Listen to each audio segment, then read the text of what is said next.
Hi there guys, and welcome to another episode of the Cover Zero Show with me, your host Simon Conboy.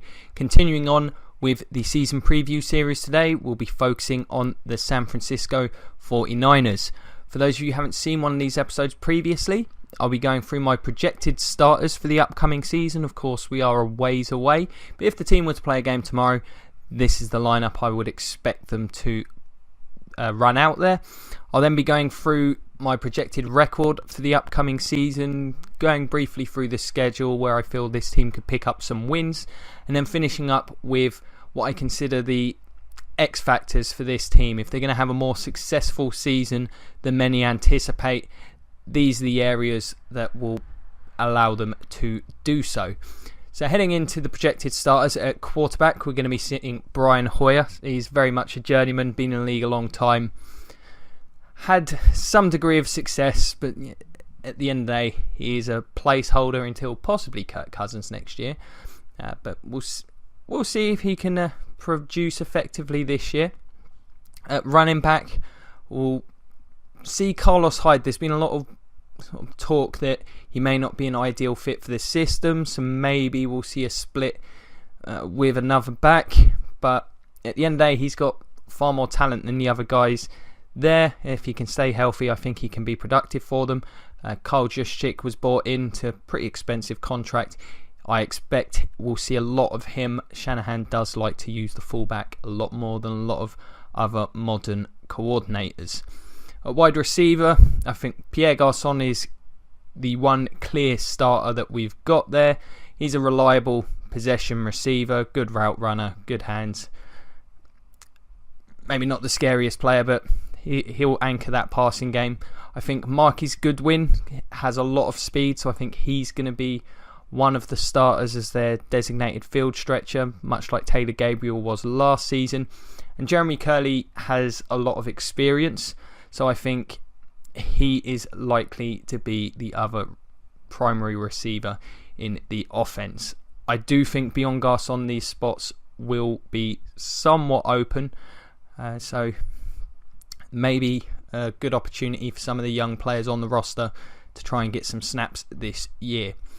At tight end, Vance McDonald will be the starter. He was somewhat impressive last year. I think he's a solid option. George Kittle was a player I quite liked coming out of the draft. I think he's got a lot of upside.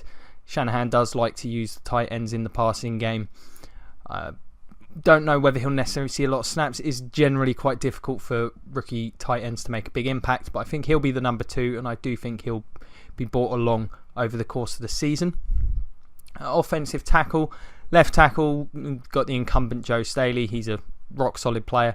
That's a given, probably the most talented player on this offense. Trent Brown's my projected right tackle, but I do think this could be a camp battle to watch. At guard, Josh Garnett I think is a given. Zane Beadle's also likely to be a starter. He's got a lot of experience, by no means a great player. Could potentially get beaten out by somebody who has a really good camp, but at this point definitely the favourite. And at centre, one of the more underrated acquisitions of the offseason, Jeremy Zutar, who played pretty well in his time with the Ravens. I think it's given he'll get the start, and I think he'll give them some pretty solid centre play. And the kicker will be Robbie Gould. So you know what you're getting with him, a solid kicker. This offense doesn't have a huge amount of upside, like all the teams I've discussed so far. The skill positions just look pretty weak.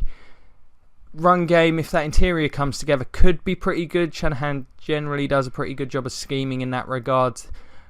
Between Staley and Zutar, they're both solid, proven run blockers. If Garnett and whether it's Beadles or somebody else can provide some productivity, I think that'll be the bread and butter for this team. Brian Hoyer, he's somewhat limited. This isn't a team that's going to be airing out like the Falcons were at times last year. Bear in mind how well balanced they were. Got no doubt the Niners are going to try and do that, but the talent just is not there to execute as well as they did last year. I expect to see this group struggle for the most part. Moving on to the defensive starters, going to a 4-3 this year, so that'll be an interesting transition. I think it makes a degree of sense with the personnel they've got.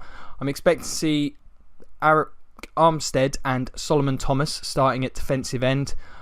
I've been very critical of Solomon Thomas based on his college tape, but there's no denying his physical skill set. Armstead hasn't done a huge amount thus far in his career. These guys both top 10 picks, so they're going to have to produce quickly. At defensive tackle, we'll be seeing DeForest Buckner, another top 10 pick, and Earl Mitchell, who's a middling kind of defensive tackle. Again, like most of this group, Buckner really needs to step up, show why he was drafted that high. Earl Mitchell's an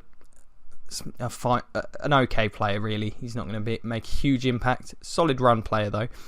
Outside linebacker, I suspect we'll see Ahmad Brooks. I think he'll be used in a Leo-type role. And Reuben Foster, who I loved coming out of college. And at middle linebacker, Navarro Bowman, who is an exceptional player. I hope he's fully healthy this year. The secondary, I've got some real questions here at corner. It's no real names in that group. Rashard Robinson and Akello Witherspoon are the two I've got as my projected starters. Witherspoon may not start day one, but I think he'll be in the rotation. He's a player I quite liked heading into the draft, and I've got Dante Johnson. I think all of these spots are wide open. If you're an undrafted free agent or just a street free agent at the corner position at the minute, I'd be getting my agent to give the Niners a ring, because I think these spots are all there for the taking. And at safety, we've got Eric Reed and Jimmy Ward. Eric Reed's developed into a fine player. They'll be hoping Ward can develop into a player of that caliber, or possibly even better. So, the Niners defence, man, there's a lot of high picks in this group. We're looking at 6 or 7 first rounders. This group's going to have to come together. There's a lot of youth there. There is a lot of talent, particularly, as I say, in that front four. I think Reuben Foster is going to be a stud as long as he can stay healthy. They've got a lot of potential, I think, to be a very tough run team, which they absolutely were not last year. But I do think the addition of Earl Mitchell and the switching scheme will benefit them greatly in that regard, as well as hopefully a healthy Navarro Bowman. Where my concerns lie are in the pass rush. Not a lot of experience there, of course. And the corner group is just a giant question mark. Likely going to struggle. It's certainly a tough position to throw guys into the fire in today's NFL. This is what the group that's going to determine how successful the Niners are capable of being, not just this year but next year. I think they're going to have to develop quickly. I expect to see them improve as the season goes on after what's likely to be a pretty slow start. And Bradley Pinion rounds them out as the punter, by the way. In terms of the team's record, I've got them projected to win 4 games next year after last year's 2-14 debacle. I think games against the Rams are always going to be winnable. They've got the Bears this year. That's a winnable game. I still don't know what to make of the Colts, as I've mentioned before. The AFC South, the Titans and the Texans have some pretty talented rosters, as do the Jags, but at the end of the day, they all feel like they're teams that you could beat on any given day.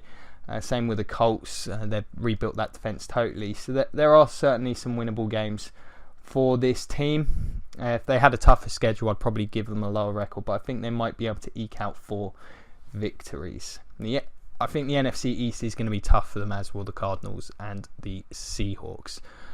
In order for this team to have a more successful season, as I said, 3 key areas. So for me, successful for this team, much like yesterday's team, the Browns, 7-9, 8-8 would feel like a real step in the right direction for such a young team. As I hinted at earlier, the defensive line, it's going to have to be dominant. It's a very soft-looking secondary on paper. They were terrible against the run last year. That absolutely has to improve, and that will start up front. There's 3 top 10 picks there. They simply have to be better. If the front plays as poorly as they did last year, then this team is going to give up a ton of points, and the offense is not going to be able to keep up. The talent just isn't there, even with Kyle Shanahan calling the shots. Similarly, the cornerback position, it's a group of unknowns. You never know. Sometimes that leads to some success. You have to think it's less likely than it is likely, but it's not impossible. If they can get some production there, it's going to go a very long way to helping shore up what certainly appears to be this team's biggest weakness on paper. And Carlos Hyde, if he can fit this scheme, and you'll see a bit of a theme with some of the teams I've covered so far. I think bad teams have to be able to run the ball, shorten games, keep their defence off the field as much as possible. And Hyde has that ability to be a workhorse type back. Will he fit the scheme? Many have speculated he won't. Will he be able to stay healthy? That's been a problem early on in his career. He's got the most potential of any player on this offence. If he can have a really, really solid season, then I think this team may be able to overachieve. So the defence and Carlos Hyde can come together. Maybe this team manages to get itself to 7-8 wins. So there you have it. That's my season preview for the Niners. Another team that I suspect are going to have a long and difficult year. I'm very excited to watch this defence, though. There's a ton of talent there. As a Bucs fan, I'm hoping John Lynch is a success as the general manager. Definitely going to be interesting to see Shanahan trying to run an offense with, compared to the talent level in Atlanta, to see how it translates to San Fran, where, we're talking about significant drop-off, particularly with regards to the weapons. It's certainly going to be an interesting process following this team. I feel they've been pretty badly run, but that's certainly a pair of interesting hires. Let me know, what do you guys think? Are there any Niners fans feeling positive about next season even?